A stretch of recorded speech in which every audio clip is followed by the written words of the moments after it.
Suparno Parnaraya lahir di Wonogiri tanggal 4 Juni 1970. Hal menarik sisi Suparno Parnaraya dalam perjalanan hidupnya pernah ngenger di salah satu desa di Kabupaten Pacitan, Jawa Timur. Di usia 12 tahun, Suparno tinggal di Desa Donorojo, Kecamatan Donorojo, Kabupaten Pacitan. Selama 5 bulan, Suparno menjalani hidup bersama Pak D dan budenya. Umur 12 tahun, saya tinggal di Pacitan, Jawa Timur selama 5 bulan. Jadi bahasanya ngenger ya, ngenger pada budi saya. Jadi ini cerita yang sangat menurut saya buat anak-anak muda sekarang, anak-anak remaja sekarang itu wajib mendengar ya kata-kata saya ini atau pengalaman saya ini, karena sejujurnya saya dulu kesini itu sebetulnya disekolahkan. Kira-kira seperti itu, karena waktu itu sudah telat karena sudah selesai pendaftaran. Akhirnya saya menunggu selama 5 bulan di sini, dan keseharian saya di sini juga membantu budi saya, yaitu mencari rumput, mencari kayu, mencari air, terus aktivitas nyapu. Kalau malam ya biasa ya anak-anak zaman dulu ya paling kalau bisa ngaji-ngaji, kalau enggak ya paling di rumah gitu ya. Walau hanya 5 bulan, Suparno menjalani hidup di Pacitan. Di masa kecilnya banyak peristiwa-peristiwa yang unik, yang mungkin tidak akan dialami muda-mudi anak-anak di zaman sekarang. Lantas, apa saja pengalaman Suparno kecil selama 5 bulan di Pacitan? Jadi selama 5 bulan di sini itu ya mengalami banyak hal yang menurut saya agak aneh juga ya. Pertama, tempat tinggal bude saya yang sebelah selatan sana tuh tiba-tiba tuh longsor. Walaupun juga nggak terlalu lebar ya, tapi kesininya makin lebar. Siapa saja orang-orang yang berperan dalam kehidupan Suparno ketika di Pacitan? Sosok orang tua yang luar biasa. Contohnya misalkan Mbah Paing, ya, ada Mbah Menir, Mbah Tomejo, ada Mbah Sogiran, ada Mbah Sipon. Itu sosok orang tua yang sangat buat saya sangat berarti sekali. Contoh kayak Mbah Sipon itu adalah orang yang dulu itu udah janda lama ya, udah usianya waktu itu udah 70-an.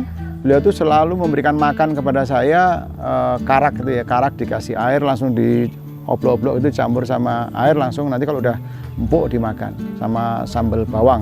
Nah, ada lagi Mbah Paing. Mbah Paing ini sosok tegas ya, sosok yang rada galak tapi memang dia baik banget. Itu juga mendidik saya. Ada Mbah Sogiman. Mbah Sogiman itu adalah orang yang ngajari saya mikul atau manggul ya, mikul terutama mikul rumput, mikul macam-macam. Nah, Mbah Tomejo adalah sosok orang yang tegas, baik, dan mendidik. Mbah Menir adalah sosok penyayang. Semua keluarga cucunya pagi hari itu pokoknya apapun yang dimasak, pokoknya wajib dimakan. Jangan harap di sini ada makanan seperti sekarang ya, ada daging, ada apa. Kita mendapatkan kepala gereh saja itu sudah istimewa. Zaman saya kecil di sini. Jadi cerita tentang saya di dusun Kenteng, bahkan di sebelah sana itu ada dusun namanya Kepuh. Itu tempatnya juga miring-miring ya, lahannya, lokasinya. Jadi untuk menuju ke satu rumah aja kita mesti turun, kalau ya harus naik dan sebagainya. Jadi untuk berkunjung ke tetangga kita memang cukup makan tenaga. Setelah Suparno dewasa dan menjadi orang yang sukses, rencana apa yang sudah diberikan kepada salah satu daerah yang berpengaruh dalam kehidupan Suparno saat ini? Jadi dulu kami bersama teman-teman itu membuat sendang, ya, sendang atau bahasa sini adalah kayak belik gitu ya, atau kali bahkan. Nah itu saya buatkan, ukurannya juga nggak terlalu besar, tapi justru sekarang ini atau musim kemarau itu sangat dibutuhkan oleh masyarakat. Jadi nyari air susah di mana-mana, akhirnya ya tempat itulah yang memang dipakai untuk mendapatkan air bersih untuk kebutuhan dapur dan sebagainya.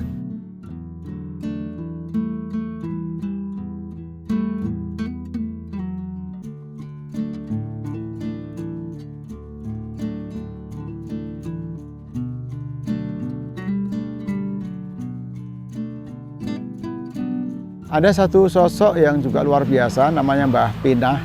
Itu adalah orang yang pernah ke Jakarta, juga pernah ke Wonogiri, pernah menghadiri acara kami di Wonogiri sana. Nah, sebelum meninggal beliau itu titip pesan, pokoknya kalau nanti beliau meninggal minta dimakamkan di satu tempat di sini dan diminta makamnya nanti dibuatkan rumah-rumah kecil oleh Suparno. Jadi pesannya sudah jelas ya. Kemarin alhamdulillah saya sudah tunaikan apa yang menjadi permintaan beliau, bisa dibuat di atas sana, dan itu yang kedua. Yang ketiga, kami juga memberikan bantuan dalam bentuk gamelan, karena memang masyarakat sini juga masih identik dengan budaya, hanya saja memang peralatan gamelan itu nggak punya.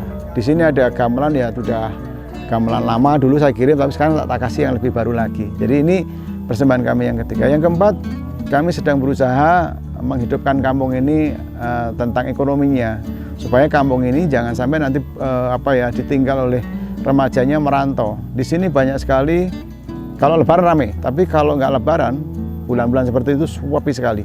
Jadi yang ada tinggal orang-orang tua yang cenderung sudah nggak kuat kemana-mana. Nah ini upaya kami bersama teman-teman seperusahaan kami akan berusaha mengupayakan supaya di sini ada sesuatu yang bisa menghidupi masyarakat sini. Dan yang kedua adalah harapan kami adalah putra daerah yang merantau itu berkenan pulang ya, istilahnya ya menunggu kampungnya dan memaksimalkan apa tanah sini yang kira-kira bisa menghasilkan. Contoh kayak buah dan sayuran itu salah satunya, terus ternak domba, mungkin ternak sapi. Nah, karena kekuatan kami juga terbatas ya, nanti sebisa mungkin insya Allah itu bisa segera terlaksana begitu. Juga saya sedang buatkan rumah model joglo ya, tapi kami masih menunggu tanahnya.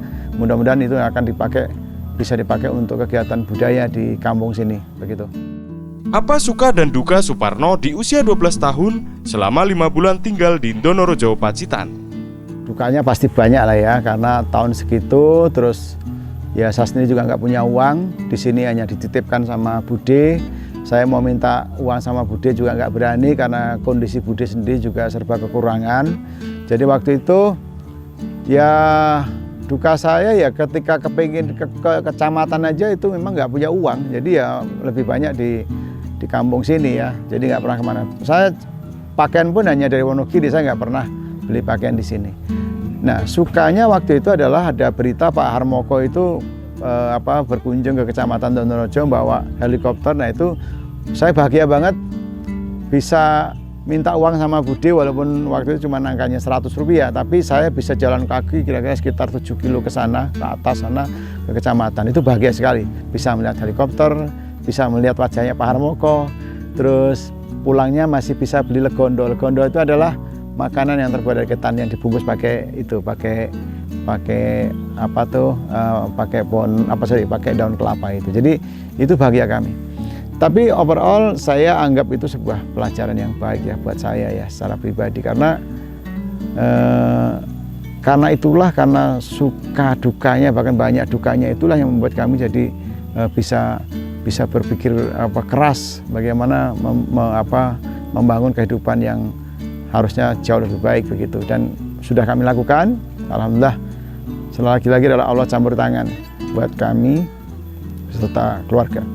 Kalau cerita itu saya pengen nangis, tapi ya semua sebuah pelajaran yang baik. Mudah-mudahan pengalaman saya ini juga dilihat, ya dirasakan oleh anak-anak sekarang ya, suka dukanya seperti itu. Tapi saya tidak pernah menyalahkan orang tua. Ya, saya selalu juga terima kasih. Ya, saya diberi ilmu, diberikan tempaan seperti ini. Saya tidak pernah menyalahkan orang tua, dan saya justru bangga ya punya orang tua yang mau ya berkenan membuat saya seperti ini ceritanya, begitu. Apa yang paling berkesan oleh seorang Suparno selama 5 bulan tinggal di Dusun Kenteng dan Dusun Kepuh, Donorejo Pacitan? Tradisi ketika ada orang pulang dari kota besar atau tamu lah yang masuk ke sini, keluarganya itu boleh dibilang hampir semua orang di situ kumpul, ya. Bahasanya itu ngeretake, bahasanya itu tanya kabarnya, ya. Dan beliau itu ya kalau datang ke tempat yang kedatangan tamu itu juga nggak tangan kosong. Ya, jadi cerita masyarakat sini luar biasa ya, sopan santunnya terjaga, silaturahminya terjaga, guyub rukunnya terjaga. Beliau tuh kalau kedatangan tamu itu senang, ya bukan susah, senang. Bahkan yang lebih hebat lagi pulangnya itu kadang-kadang kita dibawain segala macam, kayak yang punya kacang ya kasih kacang, yang punya daun melinjo. Jadi mereka tuh senang kedatangan tamu, dan ketika kita pulang itu beliau diada-adakan supaya beliau juga seneng lah. Kita juga sendiri serba salah, kita juga nggak bawa gimana, tapi ya kita welcome akhirnya ya, sama-sama lah kita saling support gitu kira-kira. Dalam menjalani masa kecil Suparno, kenakalan apa saja yang pernah dilakukan sosok Suparno kecil di Ndonorojo, Pacitan? Saya di usia 12 tahun, nakal enggak ya, terus pecicilan enggak gitu ya. Ya pastilah ya, namanya anak-anak usia segitu pasti ya nakal iya, terus iseng iya. Terus ada cerita menarik di kampung sini, ada namanya Pak Sunar, sekarang udah almarhum. Beliau itu sering ngajak saya itu setelah pulang nyari rumput, beliau tuh ngajak nyolong nangka. Ya, nangkanya tetangga itu dicolongi. Tapi anehnya nyolong tuh nggak boleh semua sama dia, sama Pak Sunar ini. Saya diajari nyolongnya itu hanya separuh. Jadi pertama dipukul dulu ya nangka itu, kita udah matang atau setengah matang langsung udah ini ambil separuh, yang separuh disisain di pohon. Jadi separuh kita bawa turun, separuh di pohon. Nah itu yang membuat marah sama warga sini. Jadi kalau mau ambil semuanya aja, jangan ditinggali separuh itu. Memang teman saya itu luar biasa nakalnya. Jadi cerita Suparno waktu 12 tahun itu ya isengnya banyak, nakalnya juga banyak. Dan tidak sedikit juga dengan teman tuh iseng ya, bahkan berantem pernah juga di sini. Gitu. Perginya Suparno dari Ndonorojo, Pacitan sangat unik. Suparno kabur melarikan diri karena tidak betah tinggal di Ndonorojo. Kenapa saya pulang ke Wonogiri lagi? Waktu itu saya kesini kan meninggalkan mbah saya. Mbah saya itu laki perempuan, udah sepuh, juga nggak ada temennya. Nah saya sementara di sini juga banyak teman. Saya pikir saya kalau di sini terus juga masih lama sekolahnya. Yang kedua juga saya meninggalkan orang tua di sana, ada mbah juga di sana. Jadi saya waktu itu pamitnya itu cuma mau main. Sebelum saya nggak betah di sini, ninggalin orang tua. Akhirnya saya minta uang sama Bude saya mau pulang, minta dibantu sangu gitu ya. Dan waktu itu disangin 200 rupiah, akhirnya bisa pulang. Itu dengan bangganya saya bisa lepas dari kampung sini. Akhirnya saya melanjutkan sekolah di sana, dan setahun kemudian Bude nyamperi ke Wonogiri ya, istilahnya saya udah sekolah. Kesan pesan Suparno selama 5 bulan tinggal di Ndonorojo. Bagaimanapun juga pernah hidup di sini selama 5 bulan, banyak pengalaman yang saya dapat, dan saya tidak akan lupa itu. Saya akan ingat terus, bahkan akan saya ceritakan ke anak-anak kami, juga teman-teman kami, sahabat kami di seluruh Indonesia. Jadi menurut saya disinilah tempat saya dibentuk ya, dibentuk keras memang ya. Bayangkan kita mencari rumput aja perjalanan hampir sekitar 1 jam, itu jaraknya juga sebenarnya jarak nggak terlalu jauh, tapi karena kondisi naik turun ya, untuk menuju satu titik itu luar biasa lama. Jadi itu salah satu yang membentuk saya jadi semangat. Bahkan saya itu kadang-kadang nggak ada kata menyerah. Pokoknya harus bisa. Itu. Yang kedua, karena di sini juga masih banyak keluarga saya, keluarga dari ibu. Saya tetap bagaimanapun seringkali juga sowan ke sini, ya, sowan ke sini, nyambangi ke sini supaya kami dengan orang tua kami di sini juga selalu terjaga silaturahminya. Dan juga pemuda-pemuda di sini ikut saya juga di kota besar, ikut merantau, dan beberapa juga sudah menjadi pengusaha. Alhamdulillah kami bangga dengan hal ini.